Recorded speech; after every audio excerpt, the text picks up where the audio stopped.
แน่นั่นน่ะก็ย่าไปแล้วไปบอกเขาอีพ่ออีแม่บอกหมดทุกคนแหละว่าสิว่าเราให้น้องไปบอกว่ามาหมดมามือนี่มาหมดเลยมาเลยแล้ววันนี้คันว่าพูดได้บ่ได้มาแล้วมันจะได้มามอบเพื่อนเราเราบ่ให้เครียดเพราะว่าบ่มาไม่นะเด้อเขาออกมาหมด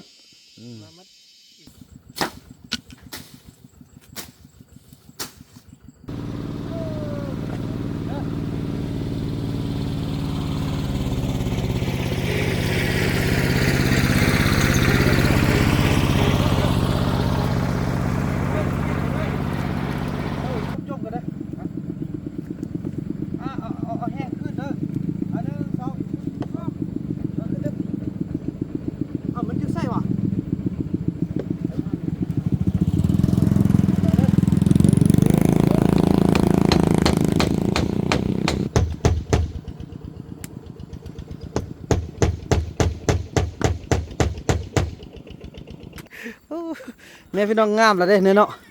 เห็นตัวนี้แล้วก็สีเข้านี่เนาะงามแล้วขอบใจFCผู้มีน้ำใจแบ่งปันเหมือนฟ้าบันดาลให้สร้างรายการนี้มาสวยเหลือคนทุกข์คนจนหรือคนด้อยกว่าด้วยแห่งศรัทธาบุญนำพาได้มาห่วมทาง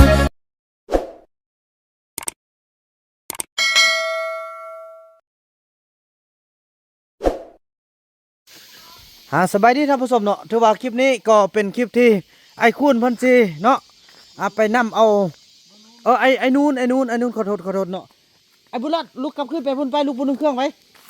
ลุกกลับขึ้นไปห้าเมติกไปถือว่าถ้าเฮาล่ะสิไปปักหลักตึมเนาะยังปักนึงหน่อยเนาะสุดๆเนาะมื้อนี้งานเนาะโอทีเนาะแล้วก็จะไปเฮียนขับรถไอ้นู่นไอ้คุณเนาะบ่เกิดละติดังจากปักนั่นน่ะเอาซื้อยาสูบให้ทางอันนี้นะแน่นั่นน่ะก็ย่าไปแล้วไปบอกเขาอีพ่ออีแม่บอกหมดทุกคนแหละว่าสิว่ามือฮื้อน้องไปมื้อนี้เนาะไปนอนเนาะมื้ออื่นเป็นวันพัดมือเนาะว่ามือเรานายสิลงมาเฮ็ดงานนี้มามอบเฮือนนี้หามาเลือกเอาเฮือนแล้วก็หามาเมดทุกคนสิเด้อมาแล้วก็มากินเหล้าม่วนกินสินควายแด้สิเด้อไอ้บุญนำเอาควายตัวนึงว่าสิเด้อตัวใหญ่ๆเอาเหล้าเอาเบียร์เอาดนตรีมาเจ้านายก็มาเราให้น้องไปบอกว่ามาเมดมามือนี่มาหมดเลยมาเลยแล้ววันนี้คันว่าพูดได้บ่ได้มาแล้วมันจะได้มามอบเพื่อนเราเราบ่ให้เครียดเพราะว่า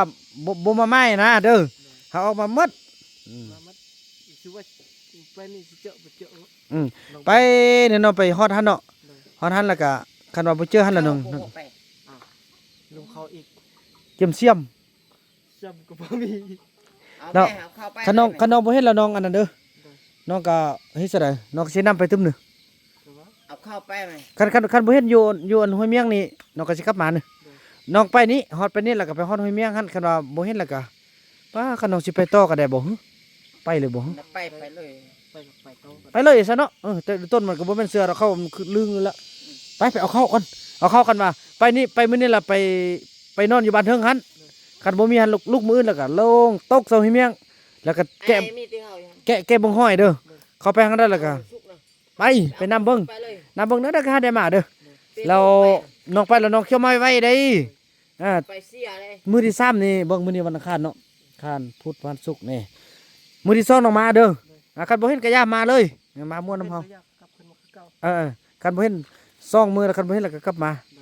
นั่นเด้เด้อสุกบ่มีแต่ข้าวซ่านก็ไปเอาสุกนำเอาข้าวสุกเอาข้าวสั้นไปได้พร้อมไปกินตำทางเด้ไปทงกลัวนะทงอันนั้นเนี่ยพี่น้องเอ้ยเนาะก็ถือว่างานก็ยังแต่3 มื้อเด้พี่น้องเอ้ยแต่เฮาก็สิแม่นมื้อนี้ก็สุดเลยเฮ็ดเวียกหมดมื้อเลยพี่น้องก็อยู่ต้นกันอยู่แต่มันก็จำเป็นพี่น้องเอ้ยเนาะงานเฮาใกล้จะแล้ววิทย์งานนี้แหละก็ถือว่าบ่ว่างแล้วเนาะก็สิบ่มีงานหยังแหละ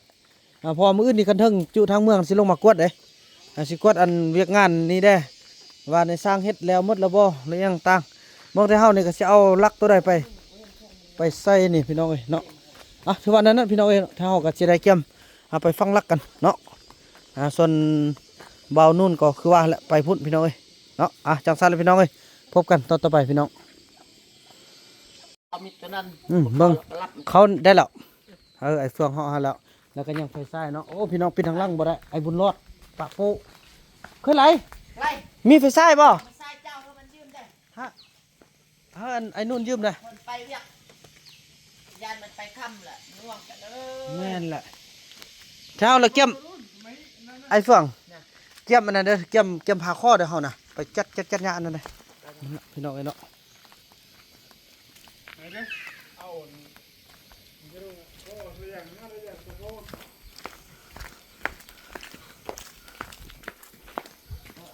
ไปมันคลองเขา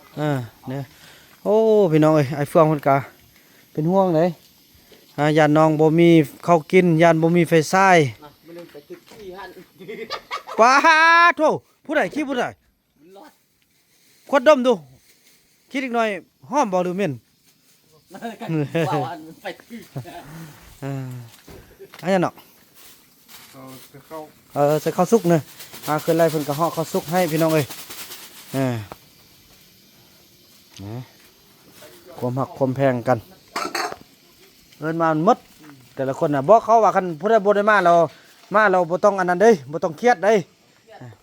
เพิ่นสิมามอบเงินให้แล้วมาเลือกเอา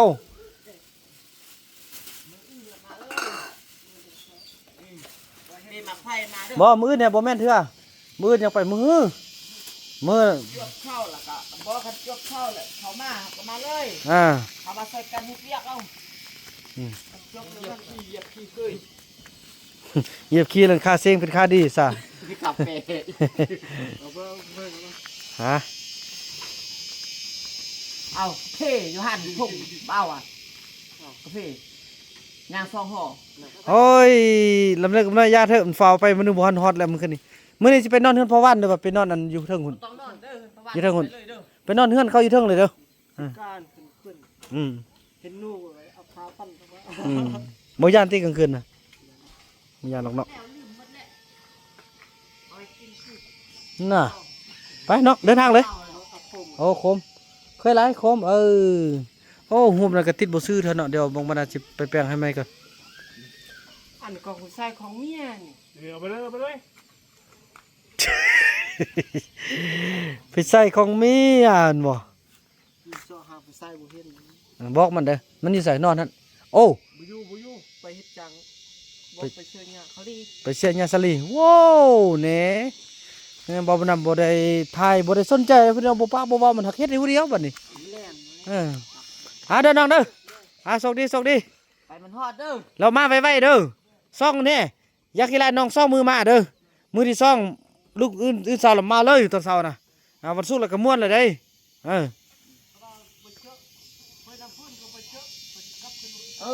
บ่เจอแล้วก็นี่มาเลยเออ ท่านก็เอานันเบียดกุนขี้จิ้วไปเลย นั่นน้องเอ้ยโอ้ยดูต้นเด้เอาสู้ๆเด้อน้องเด้อแล้วเจอกันมากินควายน้ำกันเด้อ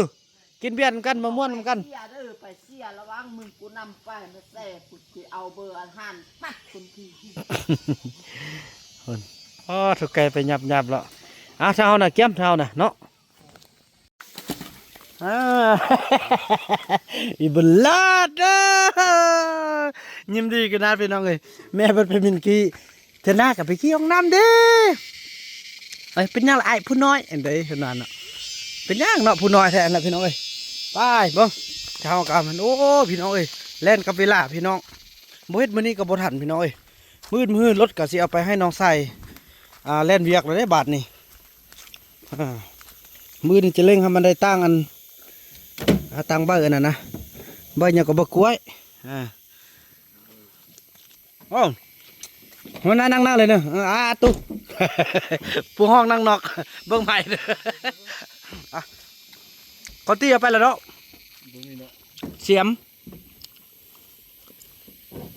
เชื่อม นี่เห็นแล้วเสียมตีน้องนะเดินทางไปน้องเลยเนาะ ถือว่าขึ้นมาเอาไปที่เอาไว้อยู่นี่เป็นที่เรียบร้อยเนาะ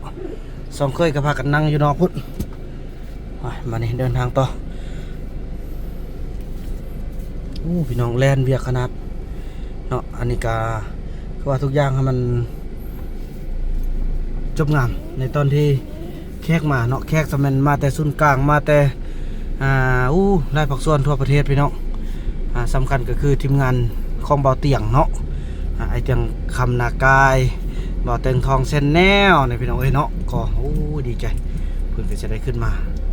อย่างน้อยเพื่อนก็มีโอกาสได้ขึ้นมาเยียบดินแดนแห่งนี้พี่น้องหมู่บ้านพระตงเหลืองเบาบุญนำก็ดีใจเด้ดีใจล่าพี่น้องเนาะไปเดินทางพบกันต่อไปบ้านนี้ยันนี้ก็ถือว่าปักสำเร็จเป็นที่เรียบร้อยเนาะต่อไปก็จะปักเคียงคู่กับลักที่2พี่น้องเนาะเพราะว่าซีเข้ามาทางในเพราะว่าปักที่ว่าเขาปักลักทำอิฐแล้วมันระหว่างอันขี่รถไกลทางนะพี่น้องให้มันโหเนาะว่านี่มันไปบ้านพอตรงเรืองแล้วก็มีซีเข้ามาบาดนี้เนาะแล้วก็บอกระยะทางประมาณ700 เมตรมีปลายซีบอกอีกนะพี่น้องเนาะฉะนั้นแล้วเขาก็จะได้ใส่เนาะให้มันสำเร็จให้มันซีทางให้มันถูกต้องแขกมามันพี่น้องปีนี้ก็มีคนเข้ามาไล่ได้เนาะลังไล่กันเข้ามาเที่ยวไล่พี่น้องเนาะโอเคเอามาฮอนนี่ละไปเกี่ยงพี่น้องนี่เฮานี่แหละพอเฮาซีเขาทางนี้นะเพราะอันนี้มันจะเป็นปลายที่ว่าเขาแล่นรถไกลทางเนาะวันนี้เขาก็จะฟังเข็ดนั่นเด้อฟังเข็ดนั่นนะทางไอ้เนี่ยมันมีลักของเขาเจ้านะตัวนี้เอาลงเลยบอกเอาลงเลยตัวนี้ผ้าดวงนึงเนี่ยเนาะเอาผ้าลงมาก่อนมาทางนี้ก่อนเอาผ้าลงมาก่อนอ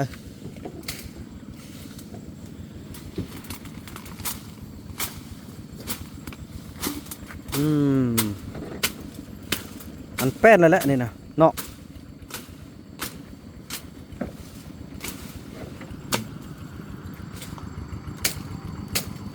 เอาผ้าข้อนะผ้านันบริกินบังมากันทางนี้เอาลงเลยต้นนี้เนี่ยนะเรือว่านั่นแหละก็เอาลงเขาแหละพอมันทึกสายไฟเด้อันนี้เป็นต้นคูนเนอะต้นคูนเนอะเบิ้งหน่อต้นคูนได้นี่นะเบิ้งเขามีแต่ต้นป้ายเนาะต้นป้ายมันเนาะ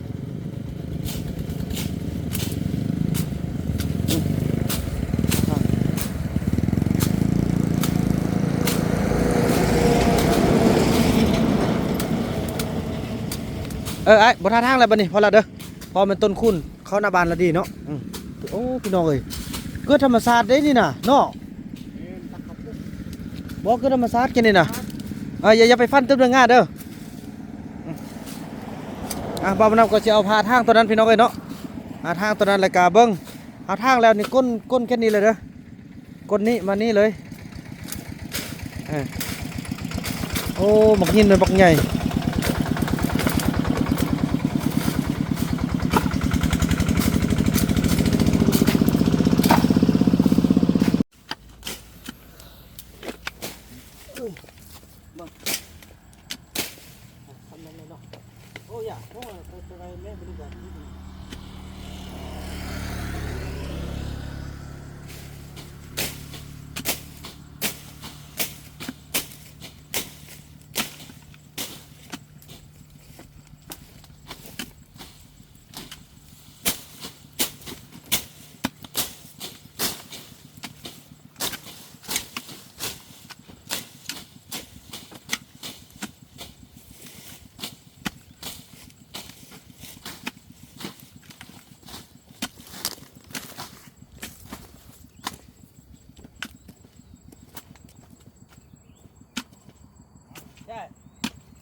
ปักต้นนั้นแหละมาปักบนนี้อันนึงเนาะ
ถือว่าตอนนี้ก็ถือว่าสำเร็จกันไปเนาะ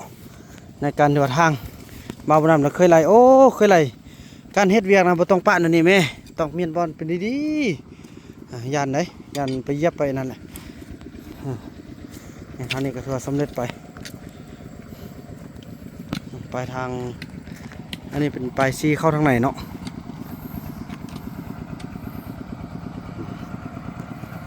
อันนี้ก็ใส่ปลายที่2บัดนี้ซีบอกเข้าทางไหนว่าจักกิโลเมตรเนาะแล้วก็มีปลายแนะนำอยู่ทางในเห็นตึมพี่น้องเอ้ยเนาะบางคนคุ้มกัน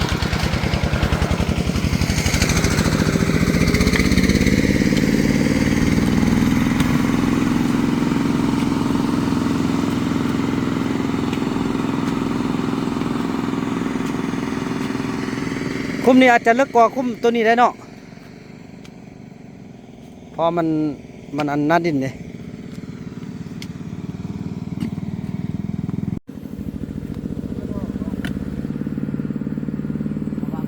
อะไรก็เราวันไปนะดูมาแป้งกันนะวันดีนะผมเดียวกันผมเดียวกันตึกเป็ดตึกยังตึกกันเลยตึกแล้วนี่น้องเอ้ย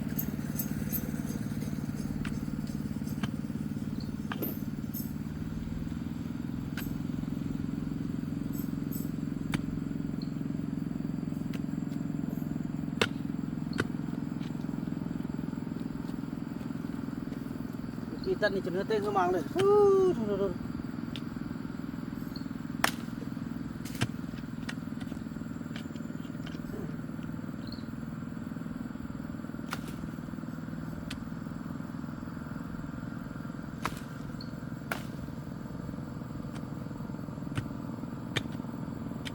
มันตัดติดตัวนี้ซะเลยคือแท้ปะนี่เนาะ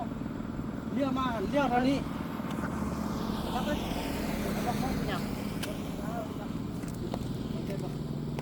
เอามันตัวมันลงสุดเด้อ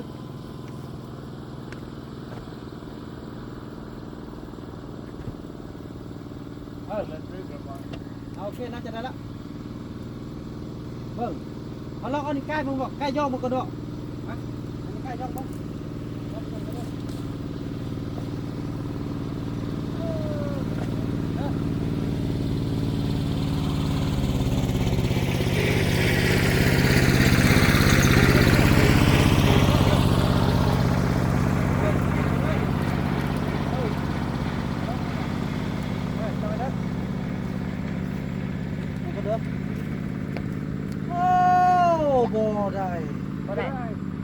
ตำโพดทางได้ตำทางนี้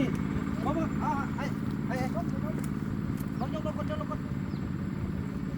เอ้าเกี่ยวเราไปเกาะเนาะขาดยังไง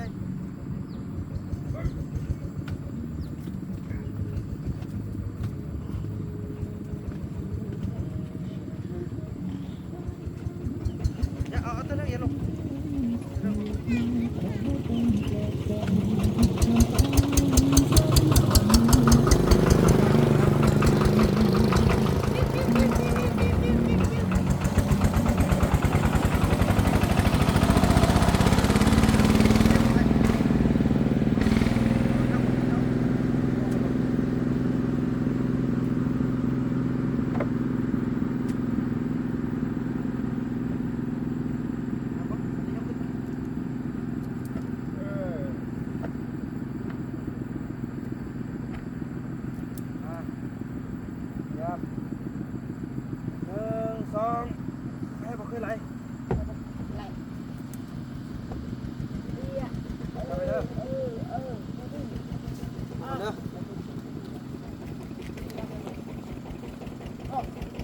สูงโคตรเอาลงตัวนิดนึงทางลงเด้อผมจะไปคนกินจะไปเอาของเอาไปลงเอาไปเลยพ่อไปเด้อ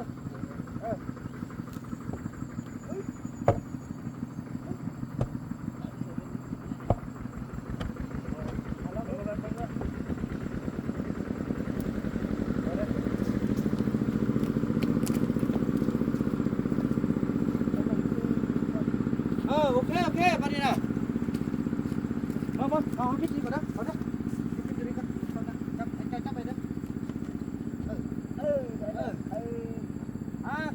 บัดนี่เอาทางลุกท่วมเลยโอ้มันนี่มาเด็ดไอ้คำน้อยเอาลูกต้องแจ๊กแล้วมันให้มันเกาะเอาลูกต้องคิดเด้อ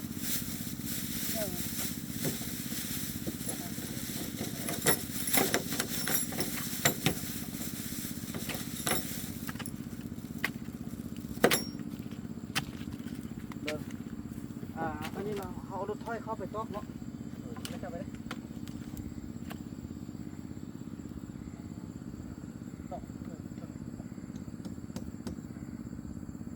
ตอกให้หัดเลยตอกขึ้นก็ได้มันหนักยกขึ้นนั่นนี่ก่อน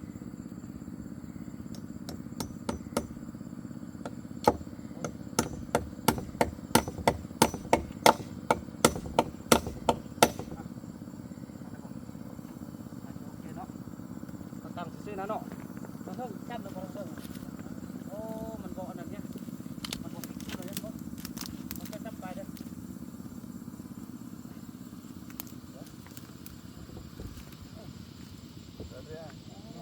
เล่นใช่ไหม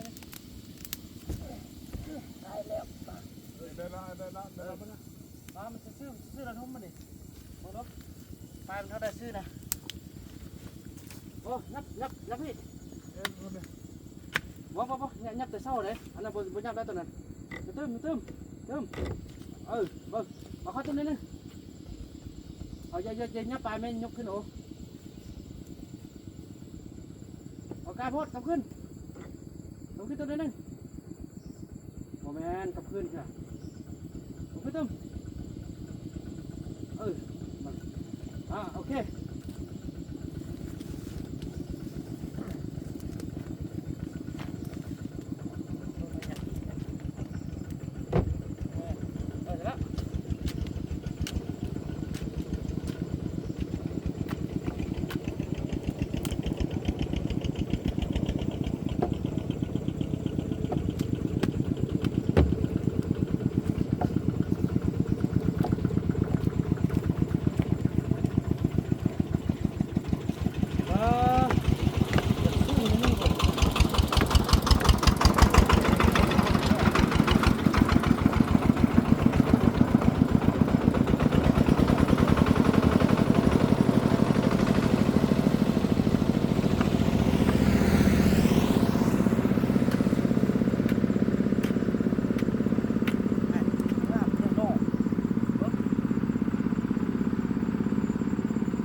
เฮ็ดหยัง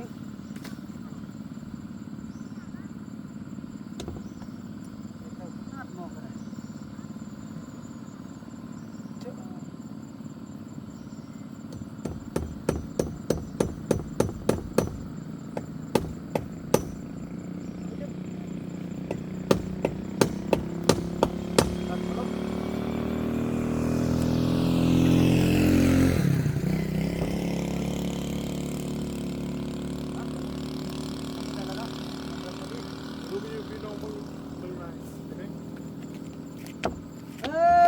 งามปักแต้มบัดนี่นะงามปักแต้ม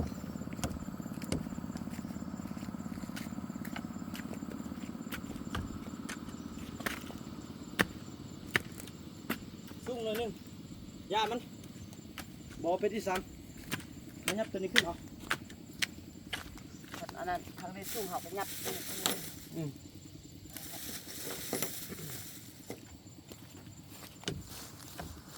มันแน่นเลยเด้อเด้ออันนี้แท้ขึ้นได้นึงเนาะโอเคไอ้จับนี่เสื้อเอามาเขาเอาลูกก่อนจับมันขึ้นนั่นเอาสักนี้เนาะ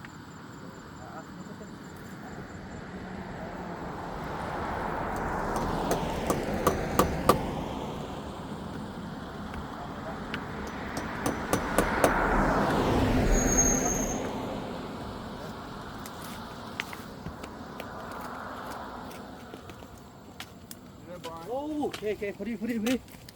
ตึ้มบัดดิเอาไปเด้อโอ้บ่ได้มานี่ละ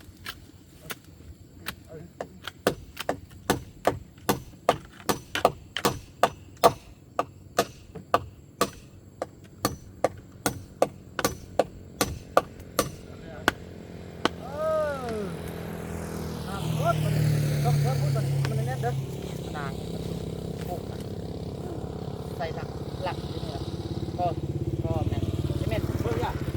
มาที่นี่มาหมดละ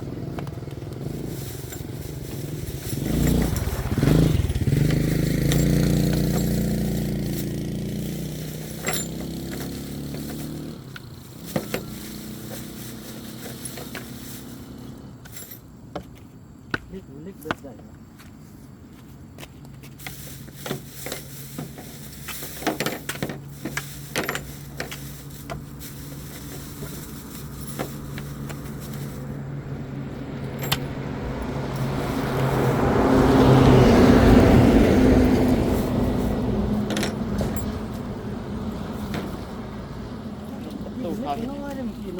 อันเล็กเยอะฮั่น เล็กน้อย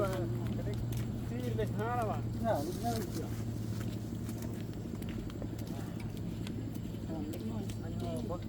ถึงเนี่ยมันมีอยู่เนาะ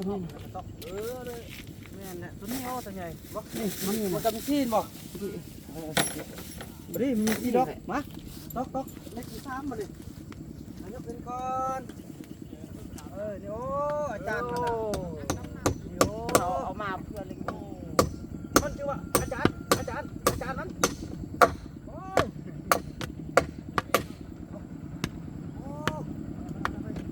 เอาขึ้นตึ้งแล้ว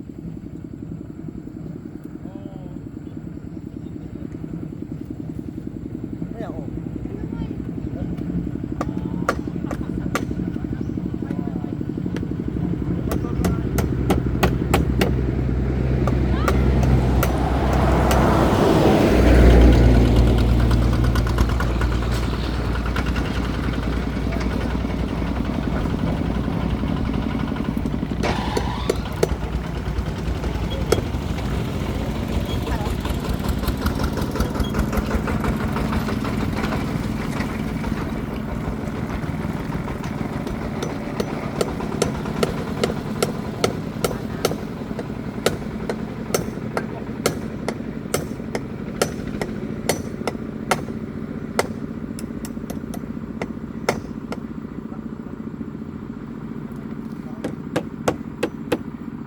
มาดิอย่าเบิ่งสิได้ขึ้นโอ้มะผู้ใดเสียนั่นบักขี้ข้อเด้ผู้ใดจิแพ้ อะไรแค่บอก แพ้ดิ อะไรสุ แพ้เนี่ยจมกันเด้เอาแห้งขึ้นเด้ออันนึง2ขึ้นเด้อมันอยู่ไส้ว่ะ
ขึ้นไปจำจะได้เลยกันแล้ว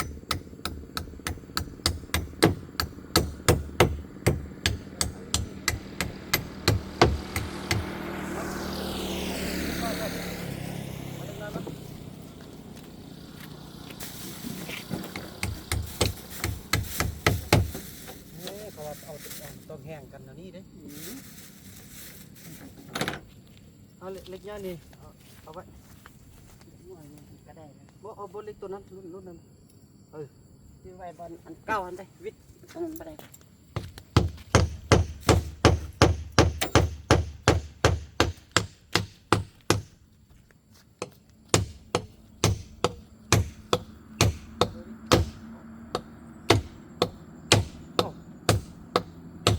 แอบผ่าน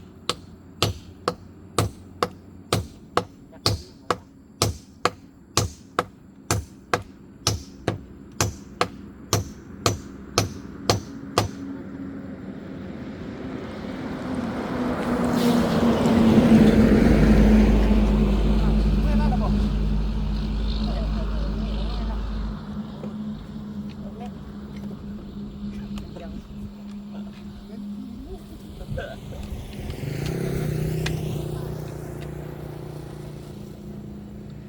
กูต้องหักได้ต้องหักได้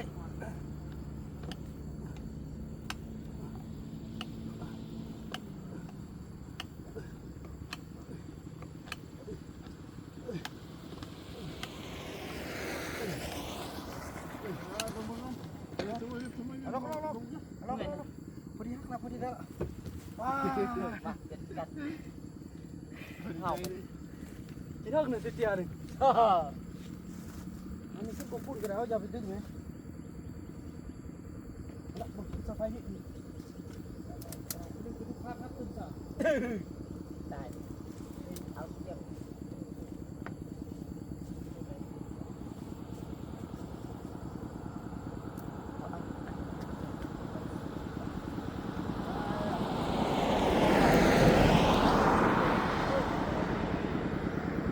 ลอกออกเนี่ยลอกทุกเขาอ่ะเก็บนั่นน่ะ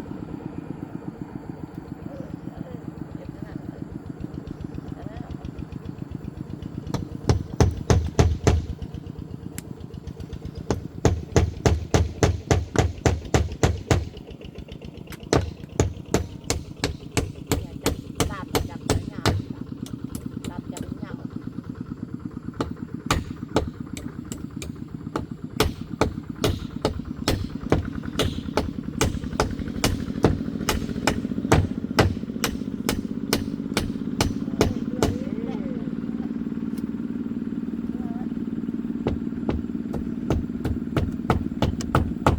เฮ้ยงามปัดแต้ม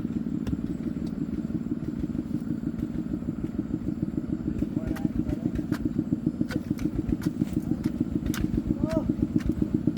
ยอด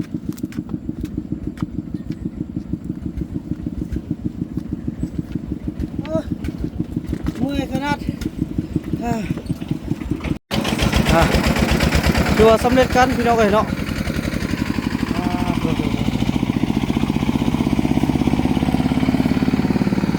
อันนี้เป็นปลายที่บ่าวน้ำเราเคยไหลมาตั้งเนาะแล้วอันนี้ก็ป้าย่าอันนี้นี่ยับเข้าตึมบ่ได้อันนี้นะบ่ยับเข้าได้บ่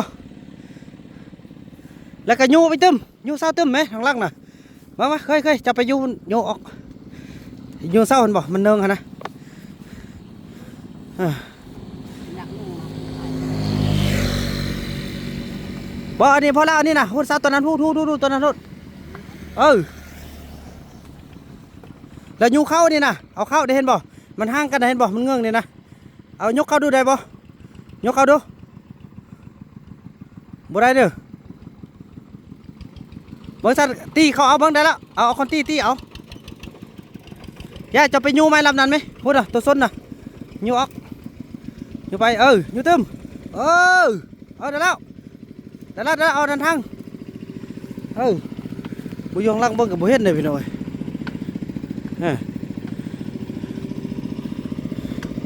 มีแต่ตีตัวนี้เข้าบ้านนี่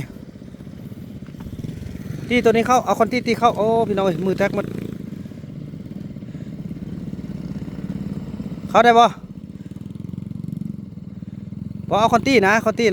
ตีใหม่นะเขานะอันนั้นเพื่อนได้ดำได้จับแล้วโอเคบาทนี่เห็นแน่ๆแล้วก็โอเคเนาะ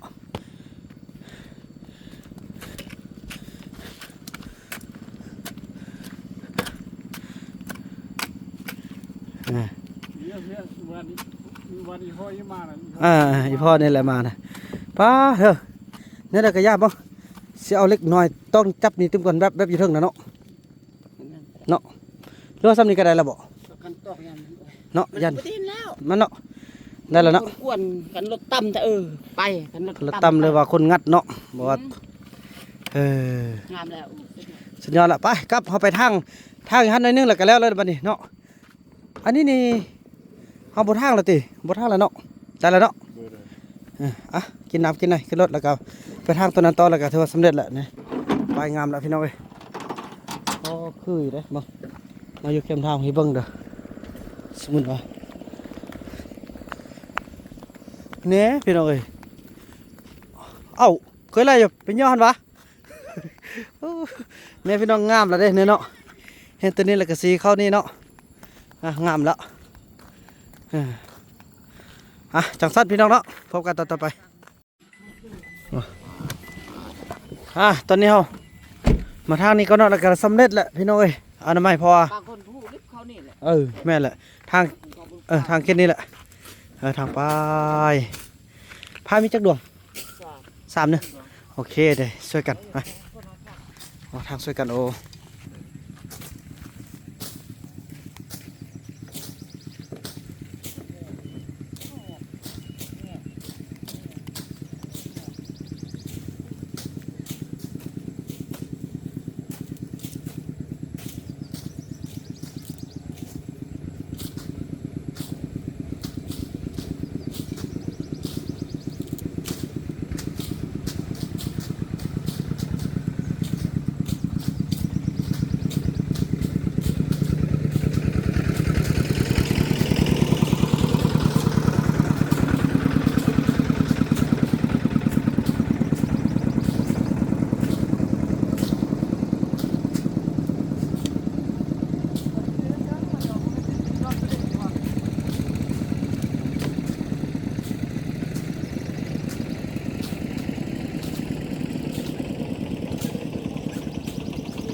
สำเร็จเสร็จสิ้นกันป้ายบัดนี้